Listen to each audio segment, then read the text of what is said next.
اور پھر وہ وہاں پہ کہتی ہے کہ میں سلمان کے ساتھ اپنے رب کے سامنے سر تسلیم خم کرتی ہوں، جو میں شرک کرتی رہی میں اللہ کی طرف رجوع لاتی ہوں، اور وہ اسلام قبول کرتی ہے۔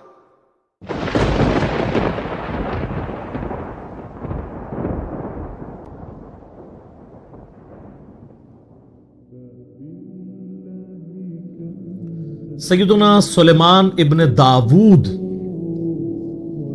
علی نبینا و علیہم السلام بنی اسرائیل کی ہسٹری میں ایک بڑی یونیک پرسنالٹی ہے، کیونکہ انہی کی وجہ سے بنی اسرائیل کو دوسرا عروج نصیب ہوا تھا، جس کے بعد ٹیمپل آف سلیمان یعنی ہیکل سلیمانی تعمیر ہوا یروشلم میں، جسے ایلیا بھی کہا جاتا ہے، بیت المقدس بھی کہا جاتا ہے، یروشلم بھی۔ اور وہ ہیکل سلیمانی 70 عیسوی میں سیدنا عیسیٰ علیہ نبینا علیہ الصلوۃ والسلام کے رفع سماوی کے آلموسٹ 35 سال کے بعد ٹائٹس نے حملہ کر کے تباہ و برباد کر دیا تھا۔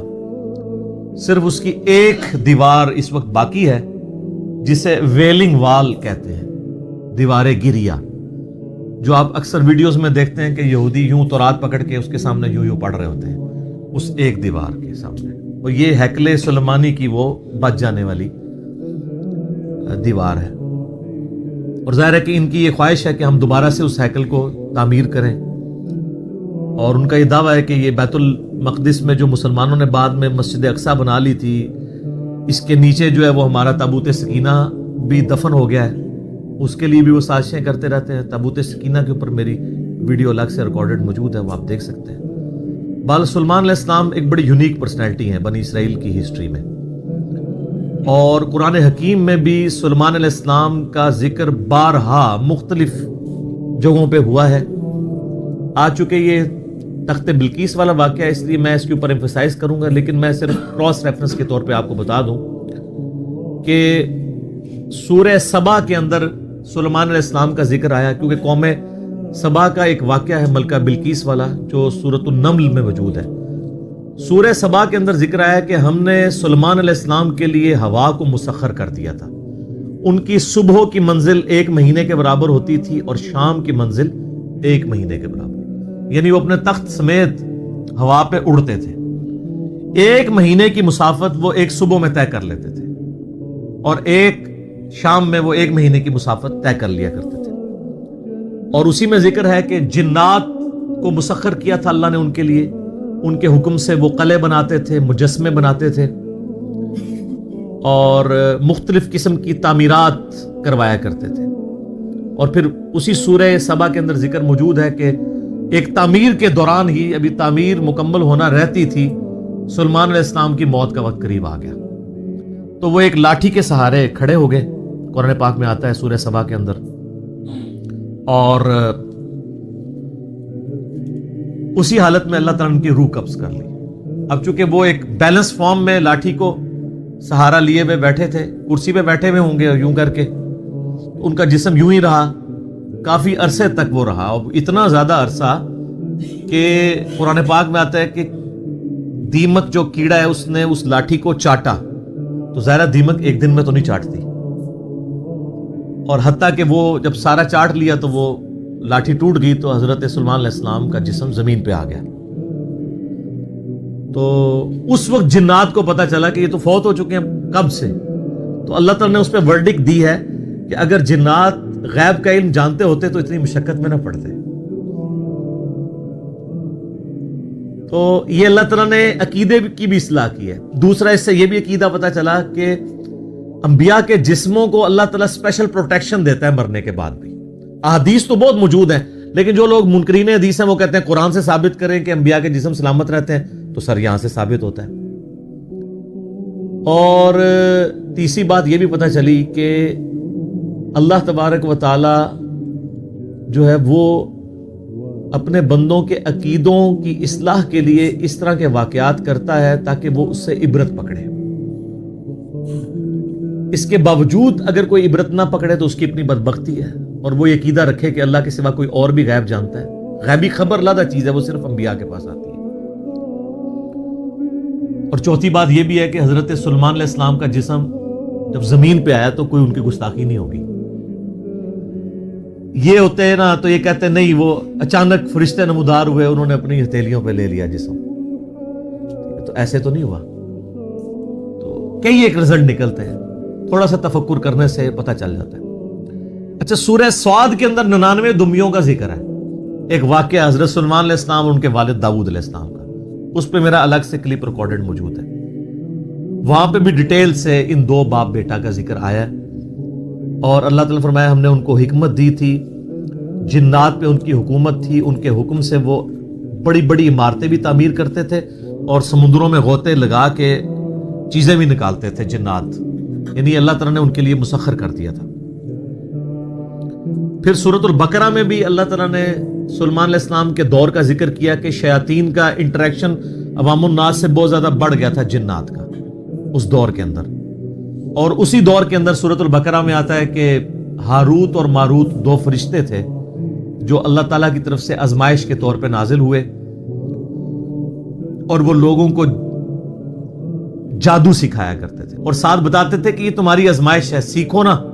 اور وہ اللہ تعالیٰ ماتا ہے ایسا علم سکھاتے تھے جادو کے ذریعے جس سے میاں بیوی میں جدائی ڈال دیں, اور وہ ساتھ بولتے تھے کہ ہم تمہاری آزمائش ہے. ظاہر ہے شر بھی جتنا ہے وہ اللہ ہی نے پیدا کیا نا, من شر ما خلق, میں ہر اس چیز کے شر سے تیری پناہ میں آتا ہوں جو تو نہیں پیدا کی ہے. تو آزمائش کے طور پہ وہ ہاروت اور ماروت کا پھر اکثر لوگ پوچھتے ہیں جی وہ ہاروت اور ماروت الٹے لٹکے ہوئے ہیں, یہ ہو گیا. وہ فرشتے تھے میرے بھائی, فرشتے اللہ کے حکم کی نافرمانی نہیں کرتے. وہ کہتے ہیں کسی عورت پہ وہ عاشق ہو گئے تھے اور یہ سب کچھ جھوٹے واقعات ہیں. فرشتے کبھی بھی رائے راستے نہیں ہٹتے. قرآن پاک میں جا بجا یہ چیز آئی ہے کہ فرشتے تو سورہ التحریم کے اندر بھی آیا کہ وہی کام کرتے ہیں جو اللہ ان کو حکم دیتا ہے, اس کی سرتابی کر ہی نہیں سکتے. ابلیس نے اس لیے کی کہ کان من الجن ففسق عن امر ربی, وہ جنوں میں سے تھا. سورۃ الکہف کی آیت نمبر 50 میں آتا ہے, اس لیے اس نے اپنے رب کی نافرمانی کی. اس نے حضرت آدم علیہ السلام کو سجدہ نہیں کیا, باقی سب فرشتوں نے کیا تھا. تو یہ آپ کو سورۃ البقرہ میں اس حوالے سے بھی ڈیٹیل مل جائے گی. رہا تخت بلقیس والا واقعہ, یہ سورۃ النمل میں بڑی ڈیٹیل کے ساتھ اللہ تعالیٰ نے حضرت سلیمان علیہ السلام کی زندگی کے چند واقعات کو ذکر کیا ہے 30 آیات کے اندر. آیت نمبر 15 سے لے کے 44 تک مسلسل 30 آیات میں سلیمان علیہ السلام کا اللہ تعالیٰ نے ذکر خیر کیا ہے. سٹارٹ اسی سے لیا ہے کہ وہ اپنے امتیوں سے کہتے ہیں کہ دیکھو اللہ تعالیٰ نے ہمیں کثیر مخلوق پہ فضیلت دی ہے, ہمیں جانوروں کی بولیاں سکھا دی ہیں, جنات کو, ہواؤں کو, پرندوں کو ہمارے لیے مسخر کر دی ہے. اللہ تعالیٰ نے ساری قدرت دی ہوئی تھی. اور وہیں پر یہ بھی ذکر آتا ہے کہ ان کی فوج کے لشکروں میں تمام جن, انسان اور جاندار جتنے بھی ہیں ان میں سے ہر ایک کی ان کی علیحدہ فوج تھی. جس طرح آج کل آپ کہتے ہیں نا یعنی ایئر فورس, آرمی, نیوی, ان کے پاس نیوی کے لیے بھی جنات موجود تھے, ایئر فورس سارے پرندے ان کے حکم پہ مسخر تھے, ہوا ان کے حکم سے چلتی تھی, اور انسان بھی موجود تھے. اور پھر اسی میں ذکر آتا ہے جس کی وجہ سے سورت کا نام ہی سورہ النمل ہے. نمل عربی میں کہتے ہیں چیونٹی کو. وہ اپنے لشکر کے سمیت گزر رہے تھے تو چند چیونٹیاں تھیں, ان کی ملکہ ان کو کہتی ہے, قرآن نے اس کا قول نقل کیا ہے کہ سلیمان علیہ السلام اپنے لشکر سمیت آ رہے ہیں, کہیں ایسا نہ ہو بے خبری میں وہ ہمیں پاؤں کے نیچے کچل دیں. تو پھر وہ چیونٹی باقی چیونٹیوں کو کہتی ہے کہ تم لوگ اپنے بلوں میں چلی جاؤ. یعنی چیونٹیوں کا یہ عقیدہ تھا کہ حضرت سلیمان علیہ السلام اور ان کے جتنے صحابہ ہیں ان کو علم غیب کوئی نہیں ہے, کیونکہ تبھی تو کچل دیں گے نا, الا یہ کہ اللہ ان کو بتا دے. اچھا, آپ بزرگوں کے علم غیب لے کے بیٹھے ہوئے, تو اس میں اللہ تعالیٰ نے سلیمان علیہ السلام کو اس چیونٹی کی بات سنوا دی. تو سلیمان علیہ السلام اس پر مسکرائے, اور مسکرا کے یہ نہیں کہا کہ مجھے علم غیب ہے, کہا کہ اللہ کا شکر ہے کہ اللہ تعالیٰ نے یعنی مجھے یہ کوالٹی دی ہے کہ اللہ تعالیٰ نے اس چیونٹی کی بات مجھے سنوا دی ہے. ہر جگہ آپ کو سلیمان علیہ السلام کا کریکٹر نظر آئے گا گاڈ اورینٹڈ. ویسے یہودیوں میں ایک گروہ ایسا بھی ہے جو سلیمان علیہ السلام سے سخت نفرت کرتا ہے, اور بڑے بڑے ان کے اوپر سکینڈل بھی بنائے ہوئے انہوں نے, کیونکہ سلیمان علیہ السلام بڑے کٹر قسم کے موحد تھے. تو توحید تو ہضم نہیں ہوتی نا. ہر جگہ آپ کو نظر آئے گا سلمان علیہ السلام جب بھی کوئی کام ہوتا ہے نا, اپنے تو کسی کمال کا ذکر ہی نہیں کرتے, وہ کہتے ہیں یہ اللہ نے مجھے آزمایا ہے, اللہ نے مجھے دیا ہے تاکہ میں اللہ کا شکر ادا کروں, اللہ مجھے جانچ رہا ہے کہ میں نے, وہ تو سینٹرڈ اراؤنڈ گاڈ. اور یہی ایک موحد کی نشانی ہوتی ہے. اور وقت کا پیغمبر تو امام الموحدین ہوتا ہے نا, تمام موحدین کا امام ہوتا ہے. تو وہ چیونٹی جو ہے نا, اس کی گفتگو حضرت سلمان علیہ السلام سن کے مسکراتے ہیں اور پھر اللہ تعالیٰ کا شکر ادا کرتے ہیں کہ مجھے اللہ نے یہ کوالٹی دی ہے.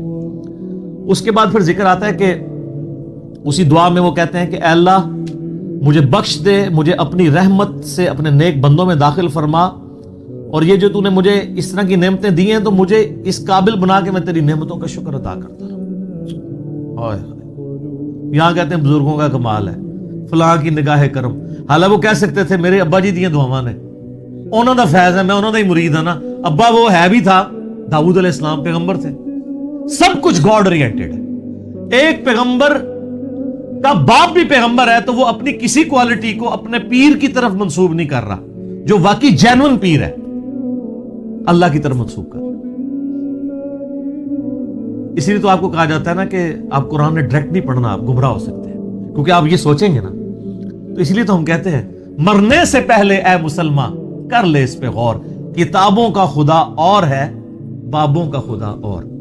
اور جب تم غور کر لو اس کے بعد ایک بار یہ بھی کہنا ہے کہ نہ میں وہابی نہ میں بابی, میں ہوں مسلم علمی کتاب.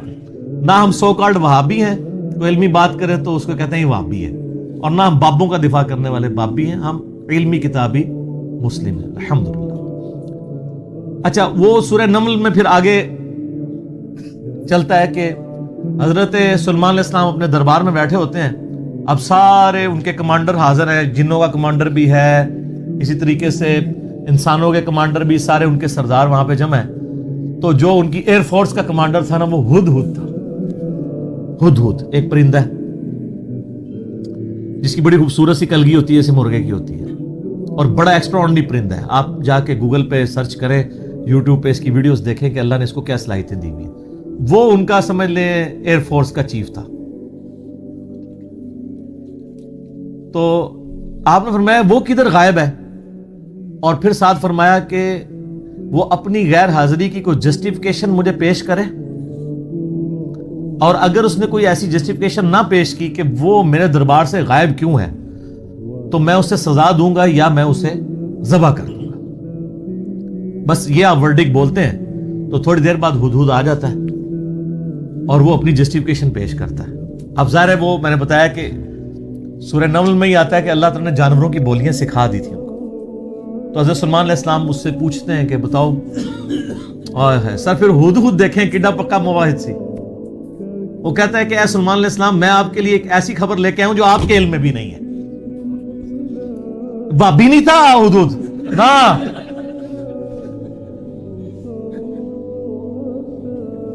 اچھا, سلمان علیہ السلام نے کہا کیا خبر لے کے آیا ہوں؟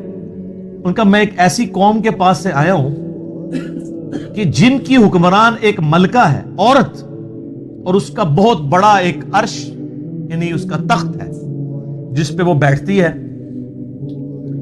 اب وہ آپ کو نا ویسے کھنڈرات بھی اس کے مل چکے, میں ایک پکچر ہمیں ملی, انشاءاللہ ہم اس میں اٹیچ بھی کریں گے. آلموسٹ سمجھ لیں وہ کوئی آج کے دور کے اعتبار سے آپ دیکھ لیں کوئی 50 فٹ چوڑا اور لمبائی میں تقریباً 100 فٹ اور اونچائی میں بھی تقریباً 50 فٹ کے برابر, مختلف اقوال ملتے ہیں. یعنی اچھا خاصا بڑا اس کا تخت تھا جس پہ اس کے سارے وہ سردار ارد گرد بیٹھتے تھے, اور وہ پتھر کا بنا ہوا بڑا سا. ان کا میں نے ایک عورت دیکھی ہے, تو وہ آپ کے علم میں نہیں ہے کہ وہ حکومت کر رہی ہے ان پہ, اور بڑا اس کا ایک تخت ہے, اس کے کئی سردار ہیں, اور شیطان نے ان کے برے اعمال ان کی نظر میں سنوار دیے ہیں. وہ اللہ کو چھوڑ کے سورج کی پوجا کرتے ہیں. سر, ایک ہدہد کو بھی ٹینشن ہے شرک کی. آپ ذرا یہ دیکھیں, اسی لیے اللہ تعالیٰ نے فرمایا نا کہ قریب ہے کہ آسمان پھٹ پڑے اور زمین شک ہو جائے اور پہاڑ ریزہ ریزہ ہو جائے. ام دعوا للرحمن ولدا, جو رحمان کے لیے بیٹا تجویز کرتے ہیں. اگر یہ شرک کی تکلیف کا احساس یہ آسمان, زمین اور پہاڑوں پہ ہو تو یہ بھی دب جائیں اس سے کہ اللہ کے لیے اس طرح کی باتیں لوگ کرتے ہیں. تو اور پھر وہ کہتا ہے کہ اب ہدہد کی بھی آپ تقریر دیکھیں جناب کہ شیطان نے برے اعمال ان کی نظروں میں سنوار دی ہیں, اللہ کو چھوڑ کے وہ سورج کی پوجا کر رہے ہیں, حالانکہ عظمت اس اللہ کی ہے جو زمین و آسمان کا مالک ہے. ان کو تو چاہیے تھا اسے ہی سجدہ کریں, اور اس پہ آیت سجدہ بھی ہے. اللہ اکبر, سبحان الملک المقصد. تو اب حضرت سلیمان علیہ السلام چونکہ توحید کے امام ہیں, دنیا پہ اللہ تعالیٰ کے ریپریزنٹیٹو ہیں, جب وہ یہ بات سنتے ہیں نا تو وہ کہتے ہیں میں تیری اس بات کی تصدیق کروں گا کہ تو سچ کہہ رہا ہے یا جھوٹا بہانا تو نہیں کہیں کر رہا تو. ورنہ تو حضرت سلیمان علیہ السلام کہتے ہیں کہ ہاں مجھے تو پہلے علم غیب اللہ تعالیٰ نے دیا ہوا ہے, میں تو اتنی دوروں میں دیکھ سکتا ہوں, وہ تو اللہ دکھائے گا تو دیکھیں گے نا. حضرت سلیمان علیہ السلام نے ایک خط لکھا اور اس ہدہد کو کہا. اچھا یہ کوئی سٹوری نہیں ہے جو آپ کے علماء بیان کر رہے ہوتے ہیں, یہ ورڈ بائی ورڈ سورہ النمل آیت نمبر جو ہے وہ 15 سے لے کے 44 تک 30 آیات ہے. جو چیز ان آیات سے ہٹ کے آئے گی میں اس کو مینشن بھی کر دوں گا. تو وہ خط لکھ کے دیتے ہیں کہ یہ خط لے جاؤ اور جا کے ملکہ جو ادھر کیا ہے, ملکہ بلقیس جو ہے یہ اسرائیلی روایتوں میں آتا ہے, قرآن میں صرف ایک عورت کا ذکر ہے کہ جو حکومت کرتی تھی. اور خط اس کو دے کے پھر دیکھنا اس کا کیا جواب دیتے ہیں. ہدہد جناب لے کے خط پہنچا ہے اور جا کے اب ہدہد ایک خط لے کے آ رہا ہو اور ملکہ کے وہ جا کے بیڈ روم میں سیدھا جا کے لینڈ کرتا ہے. کوئی سیکیورٹی گارڈ کوئی کچھ نہیں روک سکتا, وہ کھڑکی سے آ کے اس میں لینڈ کر کے سامنے لا کے اس کے خط پھینکتا ہے. تو حضرت سلیمان علیہ السلام کا خط وہ کھولتی ہے تو وہ اس خط میں تو 2 ٹوک جملے لکھے ہوئے ہوتے ہیں, انہ من سلیمان و انہ بسم اللہ الرحمن الرحیم, اور تم سر تسلیم خم کر کے فوراً میرے پاس حاضر ہو جاؤ. بس یہ 2 لائنوں کا ایک جملہ ہوتا ہے.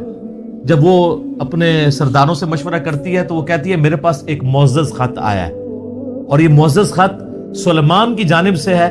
انہو من سلیمان, سورہ النمل آیت نمبر 30, یہ واحد مقام ہے جہاں سورت کے اندر بسم اللہ شریف آئی ہے. ایک عزت والا خط آیا ہے. عزت والا وہ اس لیے کہتی ہے وہ اس کو پتا چل گیا کہ غیر معمولی بندہ ہے کہ ہدہد جس کا خط لے کے آ رہا ہے میرے پاس. تو ظاہر ہے یہ کوالٹی تو اس کے پاس نہیں تھی کہ یہ کوئی کتنا بڑا بادشاہ ہے کہ جس کو اللہ نے یہ حکومت دی ہے کہ جانوروں پہ بھی اس کی حکومت ہے. تو وہ کہتی ہے کہ ایک معزز خط میرے پاس آیا ہے جو سلیمان کی جانب سے ہے اور وہ اللہ کے نام سے شروع ہو رہا ہے. اس سے یہ سنت ٹھہری کہ جب آپ کوئی خط لکھیں کسی کو تو بسم اللہ سے اس کا آغاز کریں, اور اس میں یہ ہے کہ سر تسلیم خم کرو اور میرے پاس حاضر ہو جاؤ.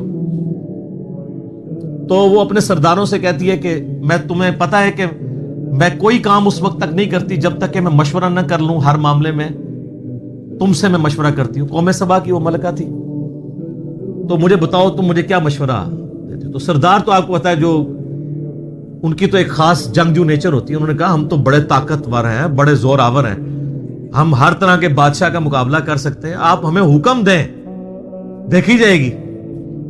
لیکن وہ تو سمجھدار ہوتی ہے نا, جسے مجھے بھی آگے لوگ پھونک چڑھا رہے ہوتے ہیں, لیکن جو بندہ ڈرائیونگ سیٹ پہ بیٹھا ہوتا ہے اس کو پتا ہوتا ہے کہ کام کو کس حکمت سے لے کے چلنا ہے.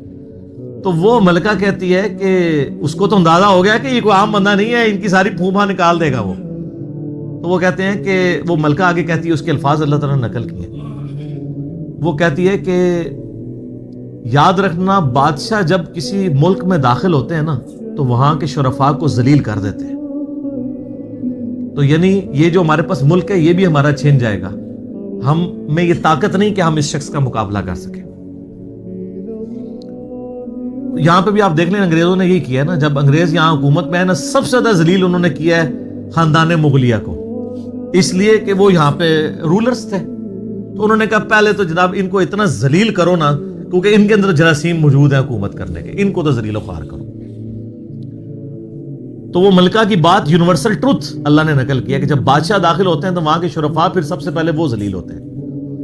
تو وہ کہتی ہے کہ اس میں جلدی نہیں ہمیں کرنی چاہیے, میں سلیمان کو نا کچھ گفٹ بھیجتی ہوں اور میں دیکھتی ہوں کہ اس کے رسپانس میں وہ کیا کرتا ہے, تو پتہ چل جائے گا کہ وہ واقعی ایک دنیا دار بادشاہ ہے یا اللہ کا ریپریزنٹیٹو ہے.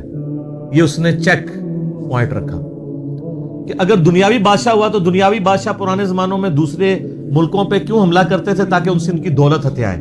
تو اگر ہم جزیہ دینے پہ آمادہ ہو جائیں اور سالانہ ہم ایک رقم مقرر کر لیں گے اتنا آپ کو ٹیکس یا جزیہ دیا کریں گے تو وہ ٹل جائے گا. تو وہ بڑے زیادہ تحائف دے کے نا ایلچی روانہ کرتی ہے سلیمان علیہ السلام کے پاس. اور وہاں پہ سلیمان علیہ السلام کے پاس جب وہ ایلچی پہنچتے ہیں تو سلیمان علیہ السلام تو اسٹریٹ فارورڈ ان کو جواب دیتے ہیں کہ مجھے جو کچھ اللہ نے دیا ہے تمہاری یہ دنیا کی حقیر دولت اس کے مقابلے میں کچھ نہیں ہے. مجھے تو اللہ نے کیا حکومت دی ہوئی ہے. تو بلکہ سورہ نمل میں اللہ تعالیٰ نے ان کی دعا بھی نقل کی ہے. سلیمان علیہ السلام کہتے ہیں اللہ مجھے ایسی حکومت دینا جو میرے بعد پھر کسی کو نہ ملے. اور انسانی تاریخ میں سلیمان علیہ السلام سے بڑا بادشاہ نہ ان سے پہلے کوئی گزرا ہے نہ بعد میں جس کو اس لیول کی اللہ تعالیٰ نے حکومت دی ہو. تو وہاں پہ جب ایلچی پہنچتے ہیں تو وہ ان کو اسٹریٹ فارورڈ جواب دیتے ہیں اور ان کو واپس کر دیتے ہیں کہ جاؤ اور اپنی ملکہ کو بتا دینا کہ اب ہم وہ لشکر لے کے آئیں گے جس کی تاب تمہارے لشکر نہیں رکھ سکتے, انتظار کرو ہمارا.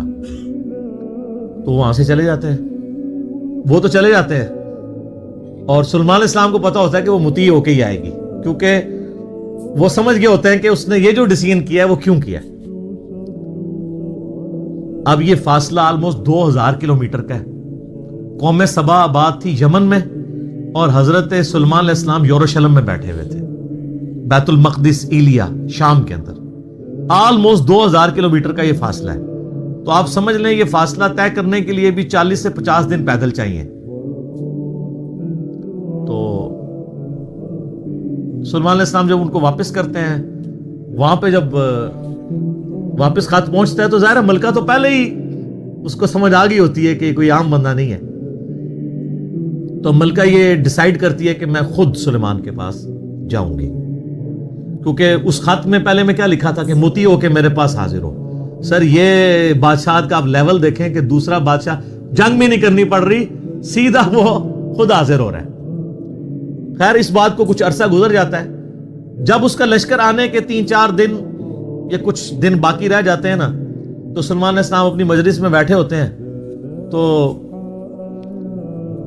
سلیمان علیہ السلام اپنے درباریوں سے کہتے ہیں کہ وہ جو بلقیس ہے وہ مطیع ہو کے میرے پاس آنے والی ہے. ان کو پتہ ہے, فیڈ بیک مل جاتی ہے, اللہ تعالیٰ نے وحی کے ذریعے آگاہ کر دیا. تو پھر وہ ایک گفتگو کرتے ہیں وہاں پہ جہاں پہ وہ تخت بلقیس کا ذکر ہے. اور آصف بن برقیہ کا نام قرآن میں نہیں ہے, یہ اسرائیلی روایتوں میں. وہ سورۃ النمل کی آیت نمبر ہے 30. اعوذ باللہ من الشیطان الرجیم, بسم اللہ الرحمن الرحیم. بلکہ آیت نمبر 30 میں تو وہ یہ آگی 38 نمبر سے آن ورڈ. 30 تو پہلے گزر چکی نا, انہ من سلیمان و انہ بسم اللہ الرحمن الرحیم. یہ آیت نمبر ہے 38. قال یا ایھا الملأ ایکم یأتینی بعرشها قبل ان یأتونی مسلمین. حضرت سلیمان علیہ السلام کہتے ہیں اے میرے سردارو, جو میرے ساتھ اٹیچ لوگ ہو, تم میں سے کون ہے کہ جو مجھے اس ملکہ کا تخت لا کر دے اس سے پہلے کہ وہ سر تسلیم خم کرتی ہوئی میرے پاس حاضر ہو جائے. کون ہے کہ جو ایسا کرے؟ قال عفریت من الجن. تو ایک بڑا دیو ہیکل جن کہتا ہے انا آتیک بہ قبل ان تقوم من مقامک, کہ میں آپ کی اس محفل برخاست ہونے سے پہلے 3-4 گھنٹے کی جو بھی آپ کی مجلس ہوتی ہے, مجلس ختم ہونے سے پہلے میں وہ تخت آپ کو یہاں پہ لا دوں گا. انبلیویبل چیز ہے. 2000 کلومیٹر سے اتنا بڑا تخت پتھر کا وزنی 3-4 گھنٹے کیا, وہ تو آج بھی آپ اگر جہاز میں بھی لائیں تو 3-4 گھنٹے میں نہیں پہنچ سکتا, اس کو تو لفٹ کرنے میں پرابلم ہو جائے گی. وَإِنِّي عَلَيْهِ لَقَوِيٌّ أَمِينٌ, اور میں اس کے اوپر امانت دار بھی ہوں, میں پوری رسپانسبلٹی سے یہ کام کروں گا, اور میں طاقت بھی مجھے اللہ نے دی ہے.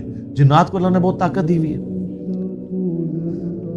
تو حضرت سلیمان علیہ السلام یعنی ایگری نہیں کرتے اس مسئلے میں. تو پھر ایک اور شخص قال الذی عندہ علم من الکتاب، وہاں ایک شخص بیٹھا ہوتا ہے جس کے پاس کتاب میں سے علم ہوتا ہے، وہ کہتا ہے انا آتیک بہ قبل ان یرتد الیک طرفک، میں اس تخت کو آپ کے سامنے حاضر کر دوں گا آپ کی آنکھ جھپکنے سے پہلے، فریکشنز آف سیکنڈ میں لے آؤں گا۔ ہمارے لیے تو وہی ہضم کرنا مشکل ہے، تو یہ تو خیر بہت بڑی چیز ہے۔ تو یہ اس نے دعویٰ کیا، بس یہ دعویٰ کرنے کی دیر تھی اور وہ لے بھی آیا تخت۔ فلما رآہ مستقرا عندہ، تو حضرت سلیمان علیہ السلام نے جب وہ تخت وہاں پر آیا ہوا دیکھا، قال ھذا من فضل ربی، انہوں نے کیا حضور کڈے پہنچے بزرگ کو، کیا بات ہے، کیا صاحب کرامت ہو، نہیں، اومٹ کر دیا، ان کا یہ میرے رب کا فضل ہے، ھذا من فضل ربی۔ آپ لکھتے ہیں نگاہ مرشد سے، ماں باپ کی دعا سے، اور پیغمبر کا کہتا ہے ھذا من فضل ربی، یہ تو میرے رب کا فضل ہے۔ کیوں ہے فضل؟ لیبلونی اشکر ام اکفر، تاکہ وہ مجھے آزمائے کہ میں اس کا شکر گزار بنتا ہوں یا نہ شکرا۔ یہ سر توحید ہے۔ ومن شکر فانما یشکر لنفسہ، اور جو کوئی اللہ کا شکر کرے گا تو وہ بھی اپنے نفس کی خاطر ہی کر رہا ہوگا، اللہ کو کوئی پرواہ نہیں۔ ومن کفر، اور جو کوئی اللہ کی ناشکری کرے، فإن ربی غنی کریم، تو میرا رب تو غنی ہے، کریم ہے، اسے کسی کی پرواہ ہی نہیں ہے۔ ھذا من فضل ربی۔ اچھا، اس کے بعد پھر آتا ہے کہ وہ ملکہ جب آئی، حضرت سلیمان علیہ السلام نے کہا کہ نا اس تخت کی حیت بدل دو، ڈیزائننگ اس کی تھوڑی سی چینج کر دو، جو اس کے اوپر کوئی پھول بوٹے لگے ہوئے تھے تھوڑا سا اسے ٹیمپر کرو، اور میں دیکھوں گا کہ وہ پہچانتی ہے اپنے تخت کو نہیں کہ نہیں پہچانتی۔ تو وہ پھر ملکہ وہاں پہ آ پہنچتی ہے، تو سلیمان علیہ السلام اسے ریسیو کرتے ہیں اور کہتے ہیں اس تخت کے بارے میں تیرا کیا خیال ہے؟ تو وہ بڑی سمجھدار ہوتی ہے، تو وہ کہتی ہے یہ تو لگتا ہے کہ یہ میرے تخت ہی ہے، اس کی مثل مجھے لگ رہا ہے، بلکہ شاید وہی ہے۔ تو یہ اس کی سمجھداری کا بھی ثبوت ہے کہ وہ اس کو ٹیمپرڈ فارم میں بھی پہچان لیتی ہے، اور یہ اس کو دوسرا میسج مل جاتا ہے، انہوں نے کیا لڑنا ہے، اس نے کہاں سے لڑنا ہے؟ وہ تو یہ بھی نہیں تھی ایکسپیکٹ کر سکتی کہ 4 مہینے میں بھی کوئی اٹھا کے یہاں لا سکے، ابھی تو اس کو یہ پتہ ہی نہیں تھا یہ تو ایسے آیا ہوا ہے، ٹھیک ہے۔ تو پھر سلیمان علیہ السلام اسے اپنے جو ٹیمپل ہے نا اس کی بھی تھوڑی جھلک کرواتے ہیں، آگے ایک محل میں جب لے کے آتے ہیں کمرے میں، تو اس میں ایسے شیشے جڑے ہوئے ہوتے ہیں کہ وہ گویا دیکھنے میں تالاب محسوس ہو رہا ہوتا ہے، تو جب اس پہ پاؤں رکھنے لگتی ہے وہ سمجھتی شاید پانی والا تالاب ہے، تو وہ اپنے جو تہمد ہے یا جو بھی اس نے کپڑے پہنے ہوتے ہیں وہ تھوڑی سی اٹھا لیتی ہے، اس کی پنڈلیاں بھی ننگی ہو جاتی ہیں، وہ سمجھتی ہے پانی ہے، تو پانی نہیں ہوتا، تو وہ امپریس ہوتی ہے، اور پھر وہ وہاں پہ کہتی ہے کہ میں سلیمان کے ساتھ اپنے رب کے سامنے سر تسلیم خم کرتی ہوں، جو میں شرک کرتی رہی میں اللہ کی طرف رجوع لاتی ہوں، اور وہ اسلام قبول کرتی ہے۔ باقی اسرائیلی روایتوں میں پھر ملتا ہے کہ سلیمان علیہ السلام کا نکاح اس کے ساتھ ہوتا ہے، قرآن نے اس چیز کو ایڈریس نہیں کیا، قرآن تو بس کنکلوڈ اس پہ کرتا ہے کہ وہ مسلمان ہو جاتی ہے، نہ وہ بریلوی ہوتی ہے، نہ دیوبندی ہوتی ہے، نہ اہل حدیث ہوتی ہے، نہ شیعہ ہوتی ہے، بلکہ مسلمان ہو جاتی ہے۔ اور آپ یہ الفاظ دیکھیں جناب، مسلمان ہی ہے ہر طرف۔ ہاں،